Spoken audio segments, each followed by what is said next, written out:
Hanggang ngayon ay ang daming nag-react sa pag-alis ni Andrea Brillante sa pangangalaga ng Star Magic Talent Management Agency.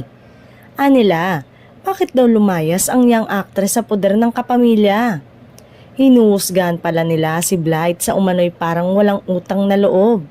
Samantalang since child actress pa lang daw ito, ay ang network na ang nagbigay sa kanya ng oportunidad na makapagbida. Maging nang nag-grow na siya ay nandyan pa rin sa kapamilya na nagbibigay ng magandang project sa dalaga.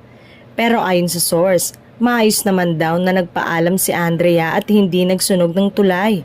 Ayon sa young actress, it is a new era, different era for me. Sana maging super blessed itong new era na to. Samantala, sa pagpasok sa Batang Quiapo, bali-balitang walang balak din magtagal ito sa nasabing serye dahil may proyekto ito na gagawin sa labas ng ABS-CBN network. Wala pang ibang detalye tungkol dito ngunit nakipag-usap na umano ang kanyang bagong talent management sa network na nag-offer ng malaking proyekto sa aktres.